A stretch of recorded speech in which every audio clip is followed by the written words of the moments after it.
There we go. All right. And it's loading. And go live. Here we go.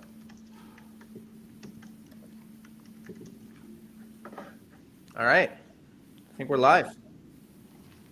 Sweet. It's working. Hello world. Hello, world. Let me mute this one over here. Just came off of a clinical shift. This is like the rapid transition of I know, a right? virtualist right into a podcast, right into a live podcast. That's extreme. That's Are you context Yeah. switching? Is it physical? This is physical. This is not like some virtual care you're providing. no, it was virtual, but still, it was like I was like wrapping up stuff, and then tried to hop on here. Yeah, And switching over to the branded swag and things like that.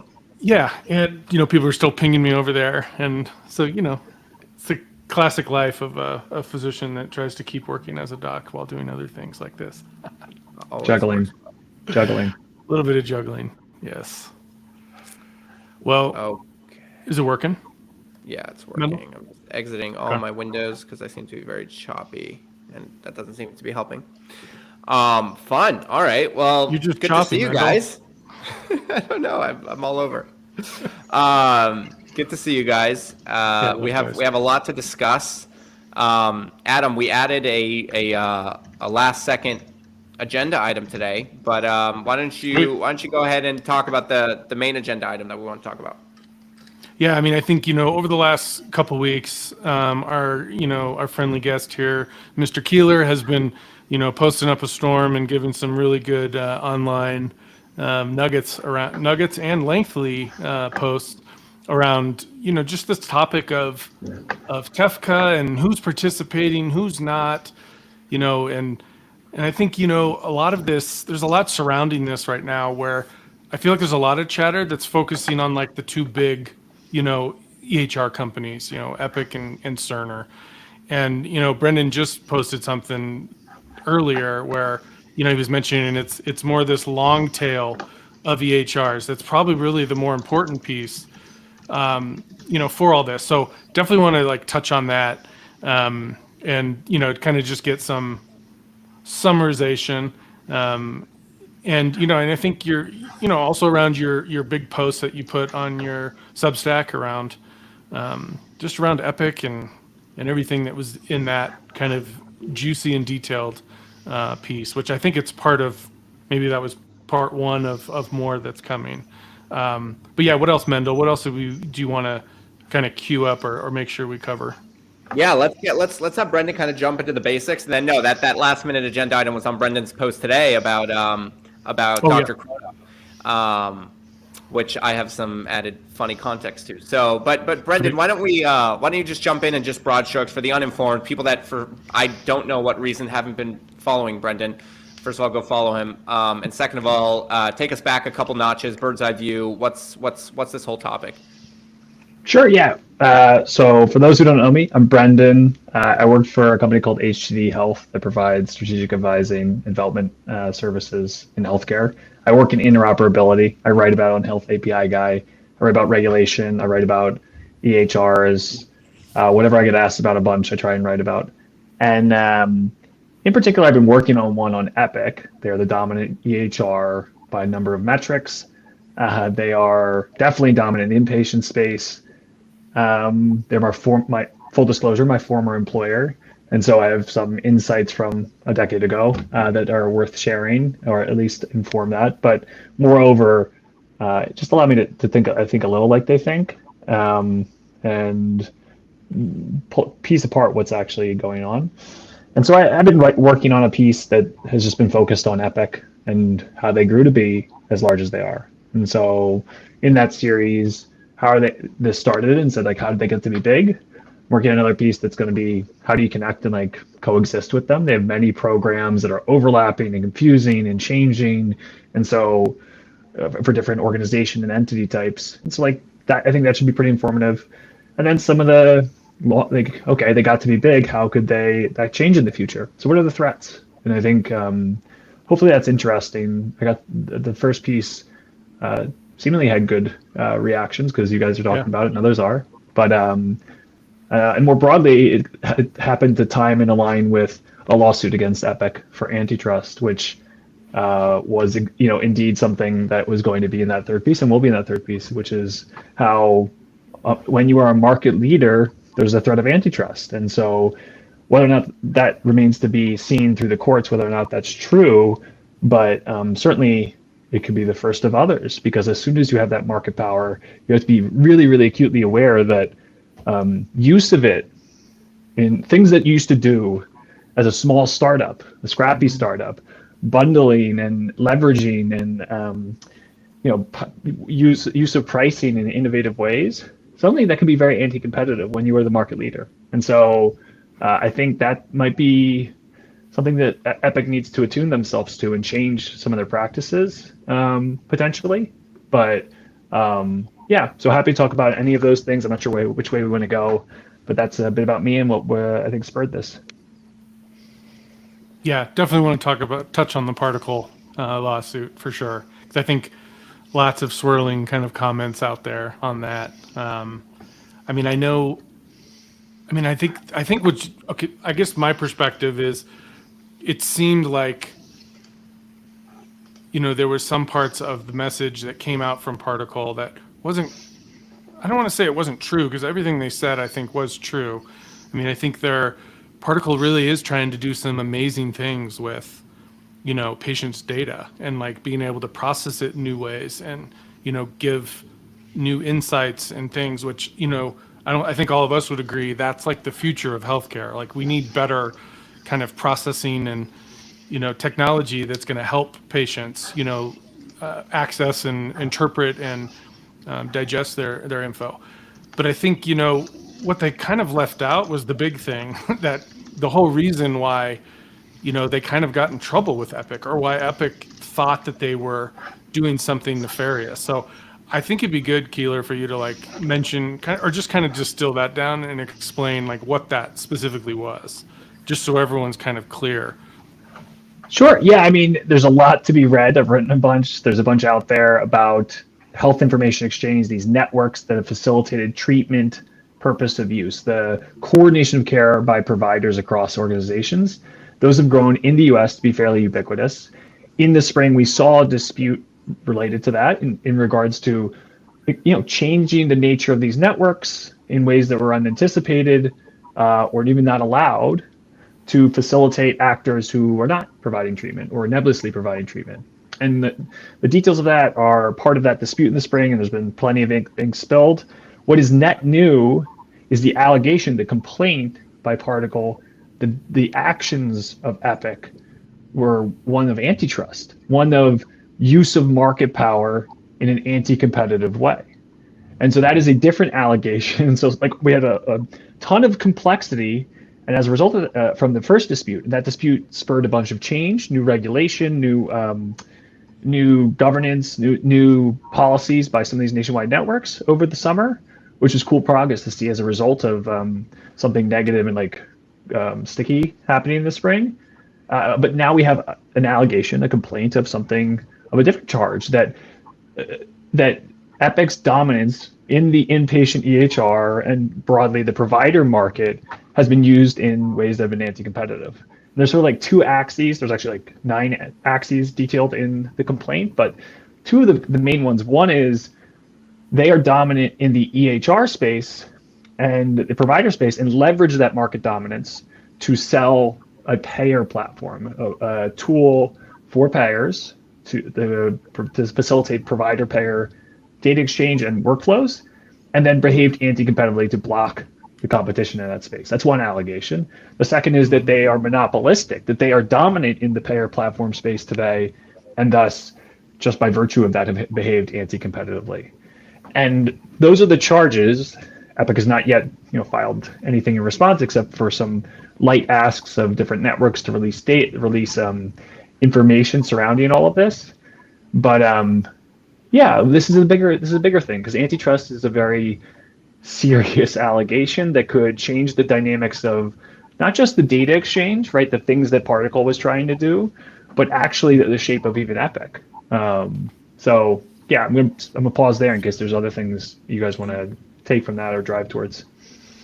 Yeah, it's interesting because I have not read any of the lawsuits or any of the paperwork in great detail, but just observing the social landscape on LinkedIn, and full disclosure, I consider Troy to be a friend. I mean, he's no longer there at Particle, or at least full time. He left a while before all this started, but he was on the podcast a little bit back, and had the opportunity to hang out with him a little bit.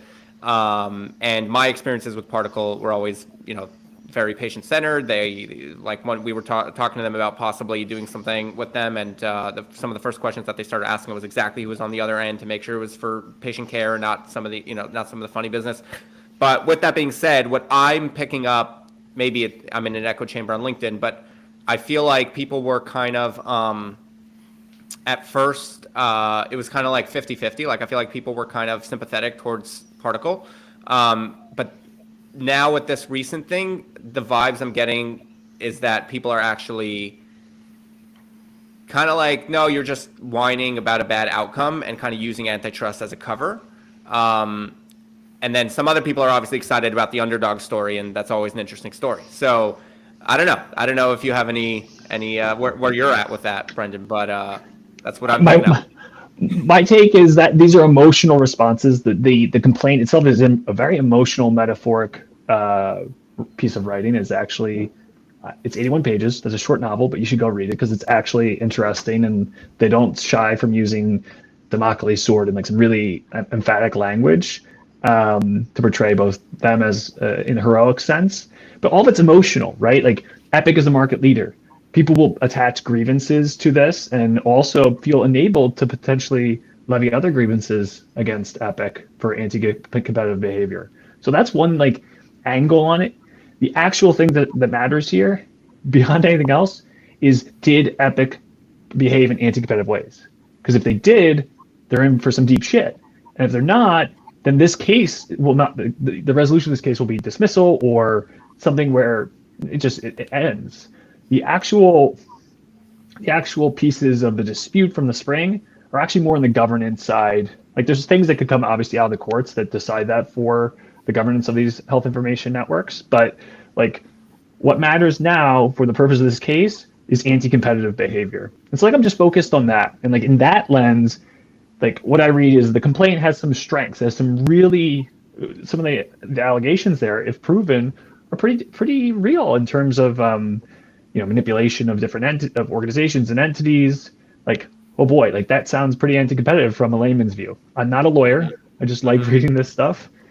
On the flip side, monopoly and antitrust is a function of market definition, and they have a really interesting set of market definitions that they're going to need to probably clean up and clear up if they want this case to actually work, right? Like the payer platform space, they really have some selective bias of who's participating in that, because there are a number of tools and entities beyond Epic and Particle.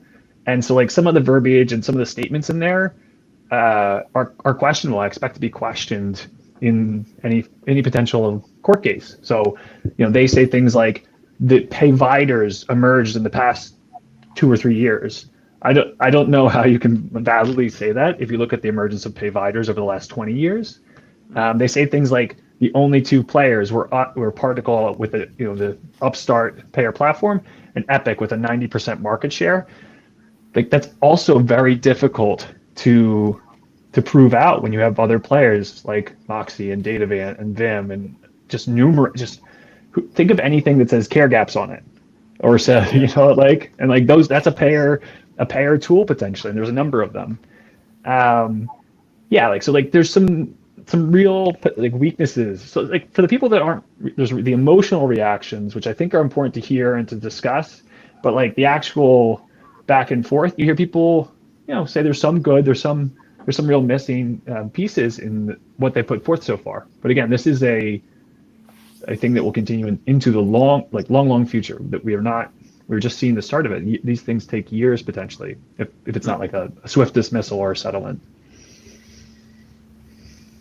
Adam? Yeah, no, I love having this convo because it I think there is like, I mean, like Mendel said, I mean, I think you can kind of live in this echo chamber on LinkedIn, and you don't always hear kind of like the whole perspective. But the way you just explained that to me, it makes a lot more. I mean, it makes more sense to me now, even after reading a lot of this.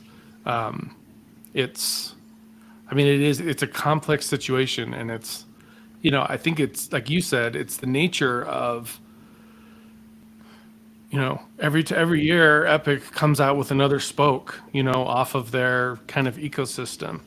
And, probably the big spoke that they kind of casually threw in there at UGM this year was this notion that they're going to, try to kind of optimize this whole process even more, like between, kind of provider groups and insurance payers.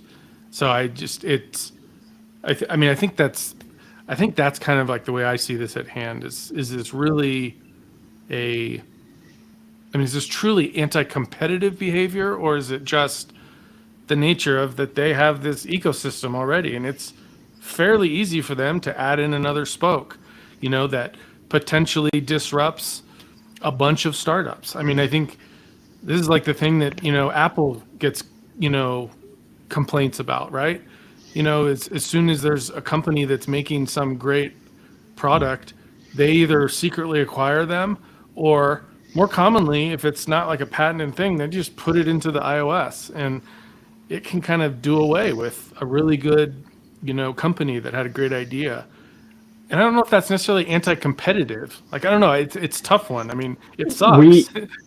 We as a society don't know right now, because the actual standard for antitrust and monopoly historically has been proving out like a consumer welfare perspective. Yeah. I'm kind of talking out my ass here because I'm a tech guy who's moved into regulatory and policy and all this stuff. But consumer welfare has been the gold standard. And with tech platforms, it is extremely hard to show that we've increased prices and things like that as a result of some of the actions of platform and aggregation and an integrated approach. And so you see this with Apple, with Google, with all the antitrust action that's happening now, where the FTC and DOJ have some pretty weak cases because they're we're coming around to this idea that there are other metrics and measures by which we should break up large corporations. And both there's appetite from both Republicans and Democrats to do so, which is the only thing bipartisan that we have going on right now. And so to this point, it's like, did Epic behave anti-competitively to the detriment of the consumer? Is a really, you have to really pull back here. And so this is tough. So I think one other angle that's probably worth noting is that oftentimes these companies the startups or whoever that do this, that pursue these court cases, becomes vehicles for other entities to add on their grievances, other entities to add on their weight, other people to levy, to shine a light to say, ooh, DOJ or other FCC, you should do your own antitrust investigations. So that's who knows? Maybe that's an angle here that the Particle wants to pretend light the way and maybe have others feel enabled. But that remains to be seen, right?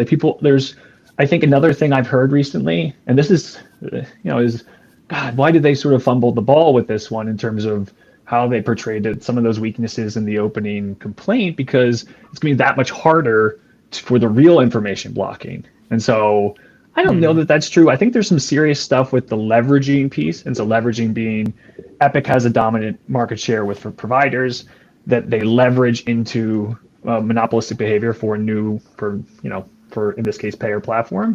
Okay, that one is the one I was going to write about and still might write about in the overall arc of a threat to Epic as they expand their health grid and other product lines. But even in a smaller domain, it is very common to hear a story of a startup that said, hey, I built something cool, and to integrate with Epic incurs API fees that Epic's lesser product was just bundled into Epic. That is an entirely different angle of antitrust. That is not what is centered here, because it's not what happened with Particle. But people could levy that against if they felt backed into a wall and desperate enough, they could levy that against Epic, and maybe have a stronger case. And some of them feel like, shit, like why'd you go do this particle? Because now we're that much further away from really going after a behavior that could be really strongly anti-competitive, because bundling historically has been viewed as anti-competitive. Yeah, that's a super interesting lens, and I think a very valuable one for people to use while looking at this case, because and this story in general, like you said, none of us are lawyers, but just kind of following it out of interest. That's interesting. I didn't think of it that way, and I think it's interesting because according to that lens, if Epic could build something better, faster, and better than the startup, then going back to one of my favorite lines of yours, Brendan, is like, if you build a crappy product, don't cry to Epic. But on the flip side of that, if they could build something that's better, faster, cheaper for their users, then that is the right move for the users, and end of story, even if that ends up blocking out a whole bunch of quote unquote startups. Natural monopolies are not actually like always antitrust. They actually have to adversely, like historically, have to impact consumers in a negative fashion. And so if you have a natural monopoly and it provides lower, cheaper, faster, better, then you can oftentimes like ward off these sorts of threats. Right. So that's where we're at. One positive outcome, because I'm an optimist and I am a positive type of guy historically, is that regardless of whether Particle or Epic win or lose, the pathways that Particle or champion, which is to provide payers a way to digitally enable this workflow that exists for payers and between payers and providers, which is HEDIS measures and quality measures and care management, like the need for clinical data to do that and to pass back care gaps, like that is the underserved digital. There aren't great ubiquitous digital solutions for that. There are a lot of point solutions and people vying to be that nationwide platform or network. Well, this will open that up, and the way it will open up is either the nationwide networks, since the dispute, have been working really hard on defining the operations use case, which enables transparency and is run over these rails and clearly allows payers to contribute back care gaps and claims data. That is one possible outcome, because they've accelerated tremendously on that use case as a result of the dispute. That could come to fruition.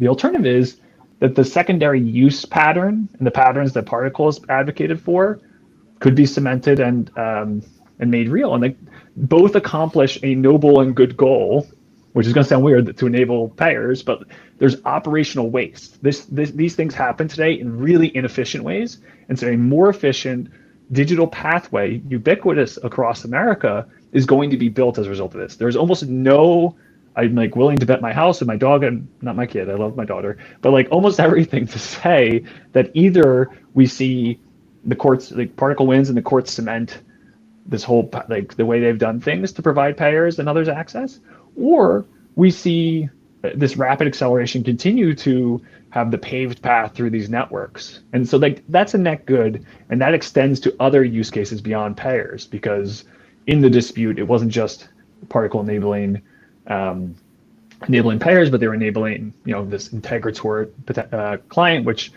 served law firms and then even patients through a personal health record. And so all those use cases have been oh shit, this is a compelling event to get it done.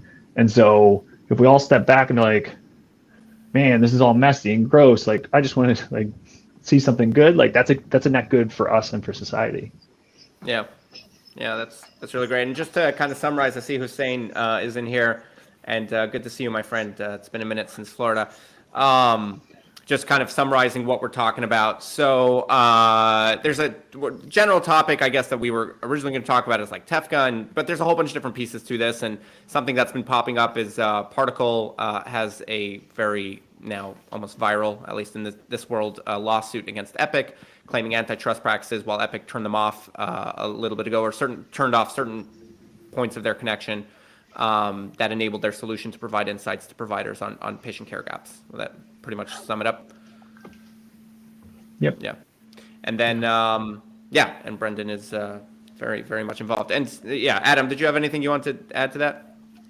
No, I mean, other than just, the reason for Mendel and I doing this was to try to capture some of these hot topics that are on. And yeah, when we initially reached out to Keeler to see if he could be on this, you know, that was like before the particle thing kind of happened, or at least the big public. So yeah, I think, the reason why we wanted him on here was because I think he's just seen as this expert when it comes to these kind of interconnected pieces, specifically when it involves Epic, but obviously even beyond that. So, Yeah. I mean, yeah, that's really that's the reason why our topic can kind of pivot, but that's the nature of a live show. We can capture whatever we want. Right.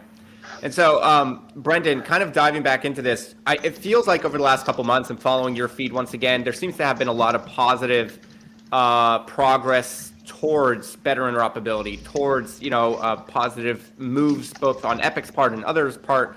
Do you think that first of all, if you could talk about that trend upwards a little bit in detail, and also do you think that is as a result of some of these things coming to light, or do you think that it's a natural progression where Epic maybe has achieved that kind of dominance and they themselves realize, okay, we need to start swinging possibly the pendulum in the other direction, stop becoming this guard dog of everything that we do, and actually become more of like a meta, more of like that kind of mindset where things are more quote unquote open source and more friendly, and that's the next move to get from level 10 to level 100? So like many things in this world, it's never just clearly one answer. The one side of things is that Epic serves their customers, and if their customers are not demanding, doing pay or data exchange over these networks, they may not pursue it vigorously. Like that's one angle. The other is Epic provides more data to the networks than any other EHR and any other participant in terms of depth of data, like the percentage of the total EHI in the EHR. They go well beyond what the bare minimum is in terms of offering non-diagnostic images, specialty reports from obstetrics and oncology. So they do a lot in interoperability. They just don't get credit for it because if they do it, they get blamed for trying to control the networks. If they don't, then they get blamed for, it's the incumbent disadvantage, which is you're viewed negatively no matter what. Any action you take, you're damned if you do and damned if you don't. That being said, they do have a payer platform business. And if that, by offering that and not leaning into TEFCA early, they open themselves up to some of these considerations. And I think that's worth applying to all of their Health Grid initiatives, because Health Grid is their initiatives to go to payers and offer a product, go to clinical trials and offer a product, go to labs and offer a product to ease, not the core, not like a SaaS product to solve the problems within each of those businesses, right? Epic does have that for labs, Beaker. They do have it for payers. They have Tapestry. But these new Health Grid products are about saying, hey, you have problems as an entity connecting to providers, and we're going to help you solve them. And so, but if they are offering those, I think that they should be necessarily foreclosed from offering those. If they can offer a better experience for cheaper, like Godspeed, it can be good. But if they are doing that while foreclosing and being anti-competitive to other competing networks and products, then they're going to see more antitrust action. And I think that's just worth considering and knowing for them as they try this route to expansion, and they try to expand to different client types. Interesting. Yeah, I mean, I constantly just try and relate this to something else. I always find that easy for me. I mean, I guess as a physician, I'm always trying to explain something to a patient, in a non-clinical, super diagnostic way that makes sense. But for me, it's I kind of look at, a lot of the things we've talked about, it's very similar to the, the app store that either Apple or Google, created for mobile devices, right? Before that existed, there was nothing like that. It was the Wild West, right? I mean, all these little third-party companies that made things for, whatever device, it wasn't aggregated and curated in a great way. And, and then they created this great ecosystem, which, has made them a heck of a lot of money, but to your point, Brendan, as they got bigger and bigger, then people started complaining about, the percentage that they were taking from this. And then and that just, it brings up that same thing. Like, well, they created the ecosystem that's made millions of dollars for lots of app developers, and that really probably would never have had a chance to even succeed. And then it gets in light that they're like, blocking, not to be confused, Epic Games, in their Fortnite and other ecosystem world, in anti-competitive ways, when really they're just charging the same amount like they do for anybody, and so I don't know. It's like, it's one of those things that once you get big enough, like you're going to be looked at as the bad guy. Like, but you also are held to a higher standard because your success, and you should be, because the power is accrued to you. And in tech, we're unbounded by geography in a large way, compared to historic. Historic monopolies had to overcome the boundaries of geography and build nationwide railroad networks and all, and AT&T and or Big Bell. Like, those are bound by geography, and there's a capital investment. But technology scales infinitely. And SaaS scales infinitely. And so the amount of power and control can accrue quite quickly, and with network effects impregnably. And so then to extract rent from and foreclose competition is where, and foreclose choice that might offer lower cost. That's where the anti-competitive natures come into play, at least by like the traditional measures of competition. And the App Store is a great example of, right? Like, the App Store is an ecosystem that instilled trust that people who are young don't remember, like downloading a random application on a Windows PC running, Windows 95. Like, you were like, what kind of malware am I getting? Better go get Norton booted up. And so, like, the app ecosystem and all that, and like the curation of apps that can be trusted is a valuable service. But the extraction of certain rent from there to certain degrees could be anti-competitive. And so, like, the removal of the choice of payment systems, for instance, is one that's pointed to in Apple, the Epic, right? Like, Epic says, I want to be offering a payment system that's not Apple's own, and they've just blocked that, right? Or you can't be listed. Yeah. And so, like, is that anti-competitive is a great question of our time, alongside these ones, right? Like, this is all similar. Not just similar, these are all the same problems of tech platforms, just revisited of there are undeniable consumer benefits to large tech platforms, and maybe not Epic. All these doctors and stuff are like, no, what are you talking about? But like Apple and Google and all these things, right, are like another one. Google just sort of lost this antitrust consideration against them for bundling, like working and coming up with a deal with Apple and iOS so that the default search is Google.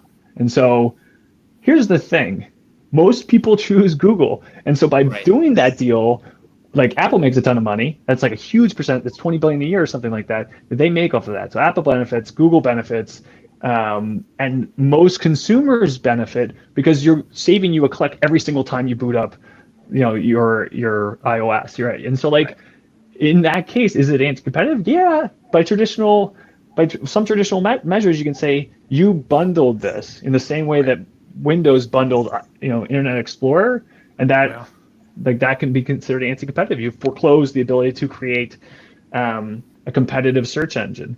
At the same time, is it harmful to consumer welfare and good is a different question that we'll see debated. And so, like, that's why we see such pressures on the idea of consumer welfare and pricing be tested, because there's things that feel anti-competitive and like anti-trustworthy that don't meet these traditional measures, at least in the US, versus like the EU has a unparsable and indecipherable regulatory approach that I don't even want to try and understand. But like, we will not be doing episode 3 on the European. Yeah, but yeah, go ahead, Indel. I was going to try and pivot us to kind of some TEFCA conversation too. Yeah, I was just going to say, like, another key difference between the like the parable of the app store is that like at the end of the day, so Google Play has like its core apps, let's say, YouTube, Google, Gmail, whatever, the things that you're going to use, but then there's like 14 billion other apps, and the anti-competitiveness is things to do with, well, like you said, the extraction of rent, so to speak, or like we're going to force you to pay X%, or and you have no other choice because no one's downloading another app store. But then with Epic, you have that element to it as well, where it's got to, they can essentially charge whatever. And so you have that conversation about the extraction of rent. But then there's also the fact that it feels like, I think as part of this conversation, Epic is also developing every single app that wants to be in the App Store, and that's what it's like. You've got kind of that other component where if Google was saying, oh, that's a really cool, app of somebody running on the trains, but we're going to charge you rent. But also, actually we're thinking of doing an app like that ourselves. So no, what's that app called? Yeah, right. Like 100%, like blocking those sorts of apps, and like so there. But that is actually not the antitrust case in front of us. That's another potential one, and people could have strong evidence for that, where they say, "I built this. I was Epic through pricing schemes and bundling blocked me from selling this product and foreclosed my competition."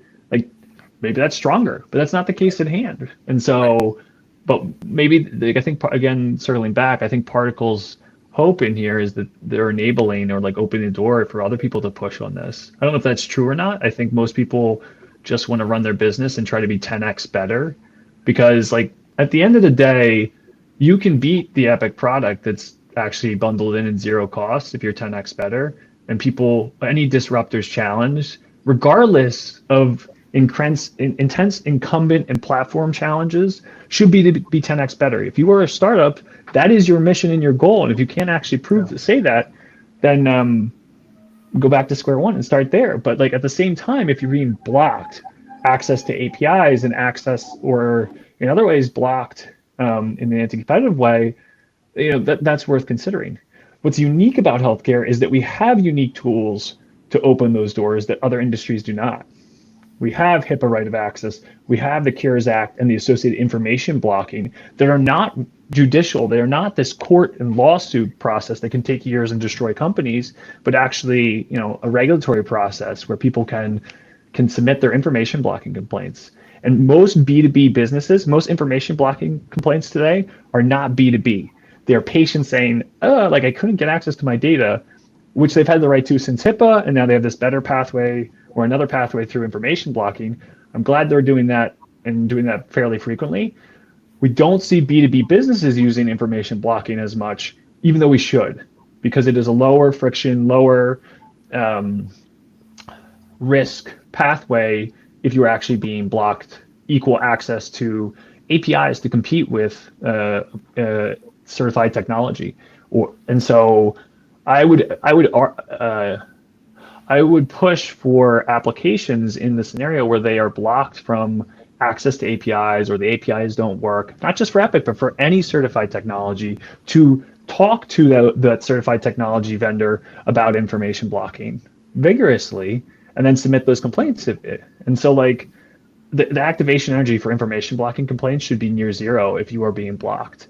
And that tool is very, very powerful, so that we don't have to get all the way to antitrust and things like that. I think there's other reasons like the bundling and things like that information blocking doesn't solve for. But if you're blocked access or the access doesn't work, then you have really strong information blocking complaints to start.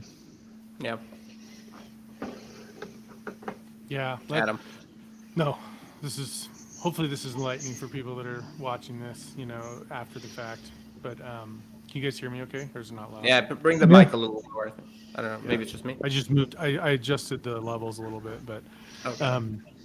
yeah, I guess let's pivot a little bit to Tefka, because I think, Brendan, you've had several like recent posts, and I like the one you made, I don't know, maybe it was a couple weeks ago, where you kind of like specifically called out some of the bigger EHRs for not like having some sort of, published kind of stance or plan that they were going to be implementing as it related to this. Can you give us kind of like a little summary of the lay of the land around that, and maybe even what's like transpired? Because I think even after you posted that original one, I think one of the EHRs actually came out with like something. So I don't know if you were the catalyst for that; it was already planned. But yeah, I'd love for you to kind of give us a little I summarization of that. I don't think I'm a catalyst, but I did get a little tag when Meditech did announce their plans. So There you go. shout So I out saw it. Gary. But like, no, I think let's take a step back.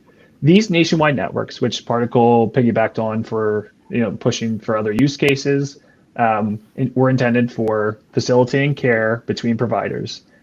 In order to do so, EHRs need to join or providers need to join, right? And so we're at about, after a decade of pushing on this, we're about 70% of providers in this stitched together series of networks. So Care Equality, Commonwealth, and eHealth Exchange all work together or combine together, and a bunch of other smaller networks and implementers to create this 70% of providers able to pull data, clinical data, from one another. Not every piece of clinical data, but the core data at the bare minimum. So the meds, the allergies, the problems, the diagnoses, et cetera. And there's a problem now that there's still 30% of providers who can't. Those are the long tail. And so the long tail of EHRs simply haven't joined the existing networks today. And that could be for a variety of reasons, but like they have less resources. They are barely able to keep afloat on compliance and like core feature set. And so they choose not to invest there. And so like I think they should be held accountable, because if we were to solve this one problem of getting 100% of providers to be able to pull from each other and share, and that would constitute the core longitudinal record, and then we can start to think about like these other data sources and other things like that. Yeah. And we can start to parse that and like deduplicate and like make it usable, right? Like access is first, usability is second, quality is third. You see like the trend that we head towards in that route.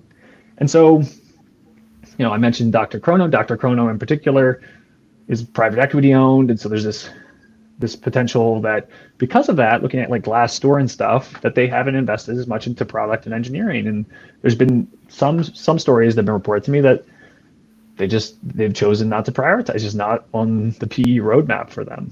And so, yeah, we should hold those accountable. The customers of those EHRs need to demand that as a priority feature. And if they can't, then the market should create those solutions for the underserved EHRs, these on-ramps, these sidecar applications that go through Particle or Health Gorilla or Zeus or Know2 or any of the on-ramp companies that participate in the networks should either build those solutions themselves, the on-ramps, or their customers should, because those providers want to participate just as much as anyone, but their EHR will never do it. And so that's one piece. And then piece two is moving to TEFCA, but I want to pause before we talk about TEFCA and see if there's anything we want to talk about. I just wanted to summarize and just speak back to you what you're saying about Dr. Chrono as an example, which is, so here's the funny thing. I was literally talking to somebody today who's trying to be or in talks with them to be like a partner, I don't know, one of their customers. And this individual was telling me how shocked he was at the experience. He's like, the person he was dealing with over there literally was like almost hostile in like attitude, and had like no interest in like the business, and was like treating him like I was like shocked by some of the things he said. I don't want to mention details as to not out him, but as we're talking about this, you post that thing, and I've got LinkedIn on my second screen here, and that pops up, and I'm like, well, this is funny because you literally are like, something must have changed since that acquisition, because you mentioned about how culture seems to be like down in the dumps. And I mean, what he was telling me from firsthand experience definitely agreed with that. So that's just a side note. Dr. Chrono, get it together. But yeah, I mean, these are all anecdotal stories, and we don't know. Like, there are good people working on almost every problem out there, and so, but there are a bunch of things that prevent. Like, the call to action here is not to say Dr. Chrono's a terrible EHR. I don't have the insight to know that about every EHR software.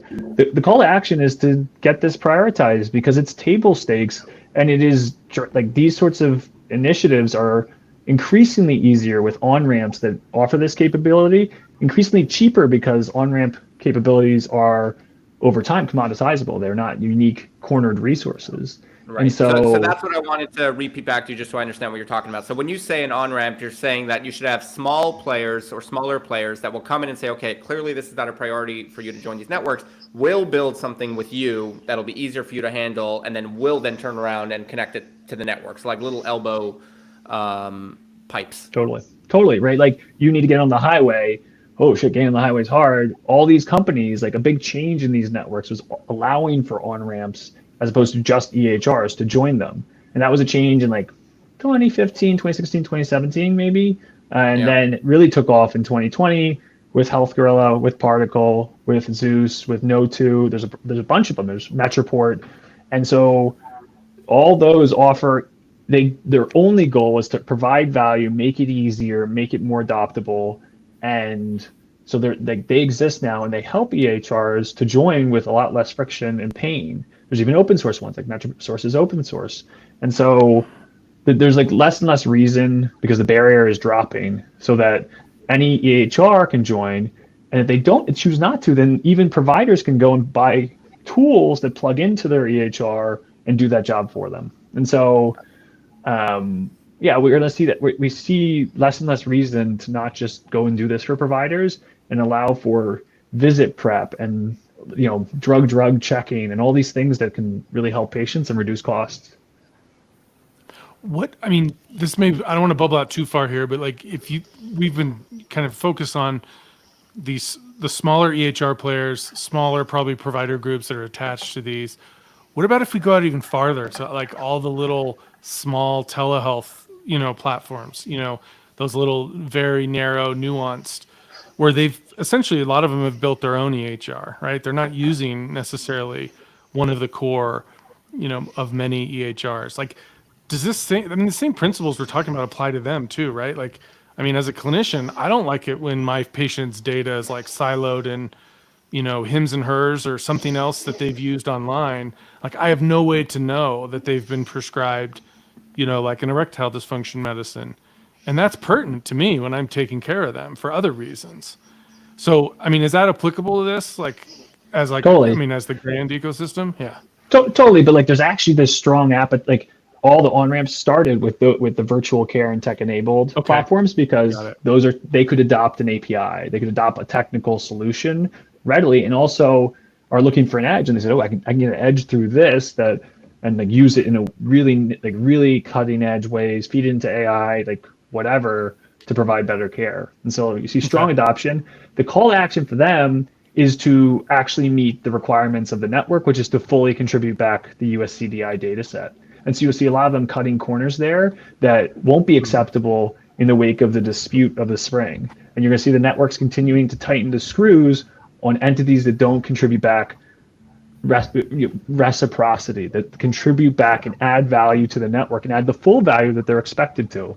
And so if you're a virtual care company and you haven't adopted an on-ramp, there's so many, they're all banging at your door. I don't know how that's possible. It just hasn't been prioritized. That's okay. Maybe they're small. But if you are, and you're not contributing back, you're doing a disservice to your patients in terms of there are gaps in the longitudinal record that could hurt them. And then you are going to be held accountable at some point for not doing what you're supposed to with these networks. Mm-hmm. And so I think there's not regulatory risk, but like governance risk. There's potential governance risk, like nothing's been said, but like that's the trends we see here.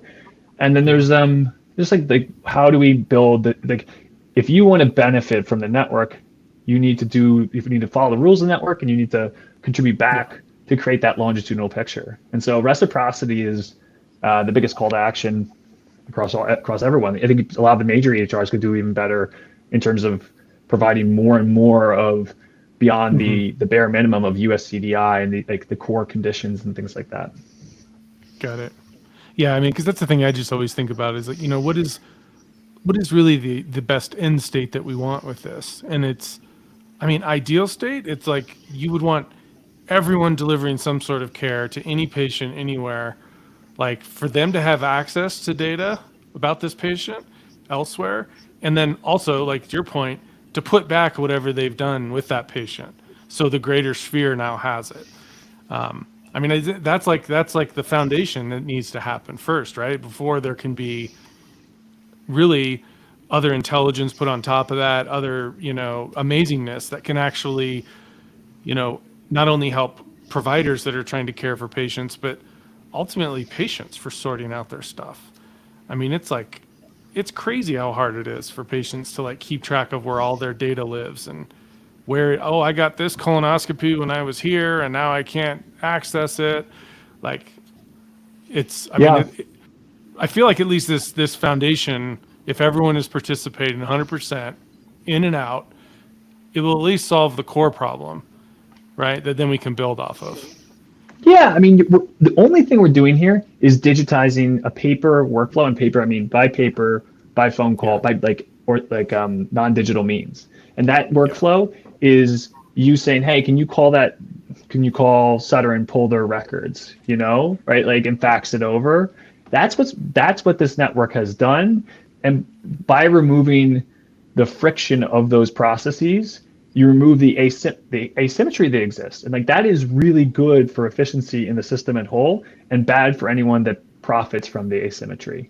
And so people resist that when they benefit from asymmetry. And so overall, there's going to be some resistance because business models are threatened and things like that.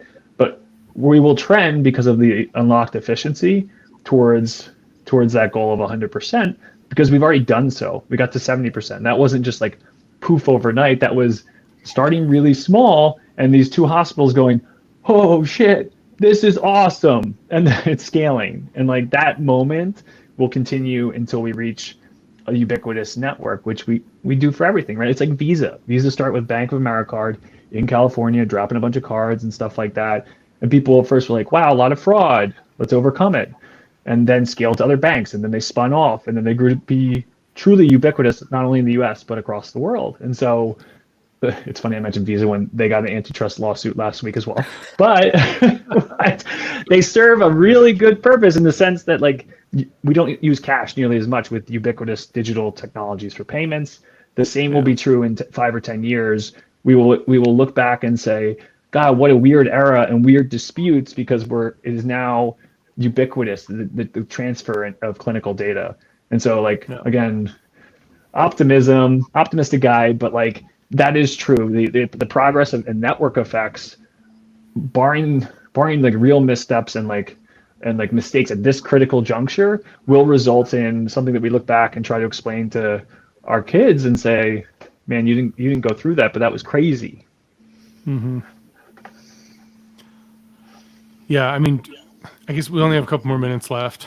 But I'm wondering, like, Brendan, can you bubble out now and like kind of talk about how TEFCA ties into this just as like a kind of a closing?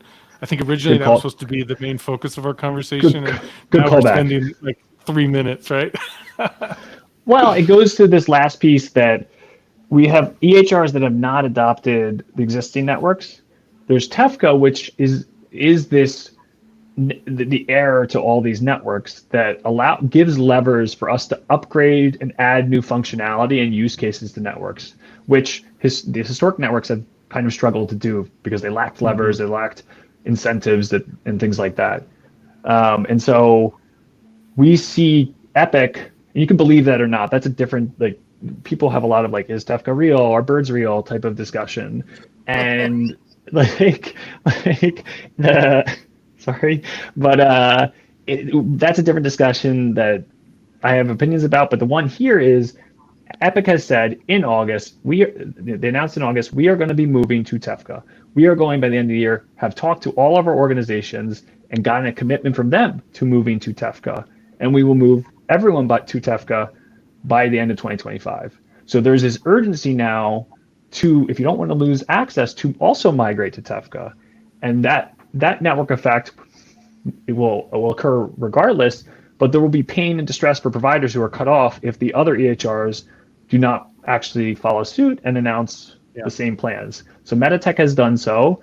We've seen some light announcements from Athena. And I expect more to come because we have the triumvirate of HIE conferences. We have the Commonwealth Conference in Nashville in November, the Care Quality Conference in Nashville in December, and the ONC Forum in December in DC. Nashville is really popping all of a sudden. I don't know if you guys feel that, but no, I agree. And so the call to action, which MedTech was definitely already doing, but it did announce last week and after, and then ATME, is to just say how you get over there, because what's immediately enabled in the act of doing so is parity, the ability to pull from other provider organizations, additional features, the ability to push to provider organizations over the same rails, which is powerful.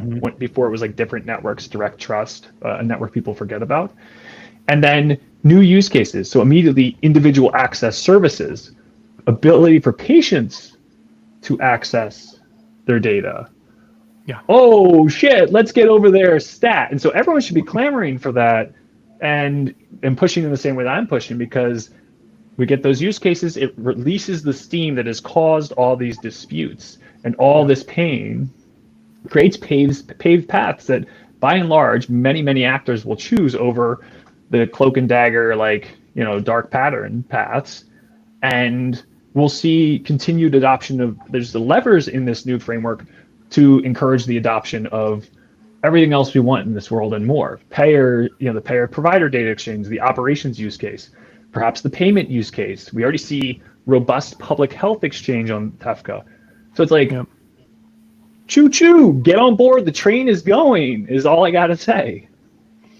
No, and that's you're actually, the last comment tied into Mark Miller's kind of question is, you know, what he said, like, what do you think gets the big systems to go all in on this process? And is there a component of patient driven, you know, pieces too? I mean, like, so could patients like start bugging their health system too? And like, I mean, I don't think TEFCA's like lobbying to patients per se, but I mean, that piece of like patients being able to, you know, choose where they upload their data and in what app and what sort of thing. I mean, that's got to be extremely enticing for a lot of people. You know, I think that there's just the government is doing a lot of incentives and a lot of like not direct incentives, but like small tie-ins that if you opt for TEFCA, you're going to get like a lot of pass as a provider organization in terms of information blocking. So they're trying to add net benefits because like there is this hesitancy, which there always is with sharing with new people. You saw it with provider to provider. We see definitely with provider to payer, and we see provider to patient in the sense that there's this fear of HIPAA obligation. So under HIPAA, if you release to an entity, a non-HIPAA entity improperly, you are subject to a HIPAA breach.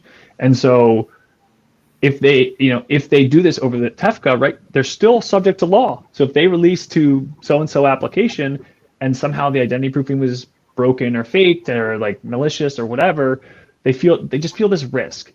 It is a tail risk, it is a minuscule risk because of the way that identity proofing is cemented into the governance, the way that IAS, individual access services, are articulated, but some people still point to it. And so we need to get people over that hump, and we are getting people over that hump as seen by the adoption of TEFCA and the way it was designed and the policies around it. So, you know, I think that's been the blocker for so long. The compelling event of the dispute in the spring was the catalyst for this movement. You can't look at the two and not see the correlation.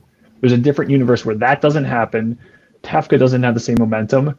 We get to the election, something happens, a switch of admin potentially, and the next administration doesn't like TEFCA.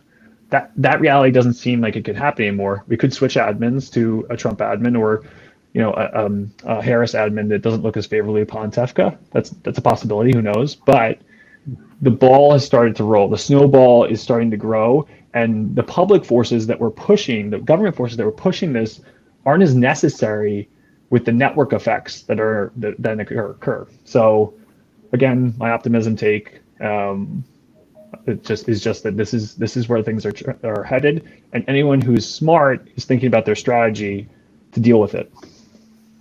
Awesome. Yeah. Cool. All right. Well, yeah, always fun. Ladies and gentlemen, this is Breaking News with Adam and Mendel. Special guest, Brendan Keeler. Follow Brendan everywhere, Twitter, LinkedIn, X, LinkedIn. Yeah, till next time. This was fun. Yeah. Thanks, guys. Thanks, Brendan. Appreciate it. Thanks. See you, guys.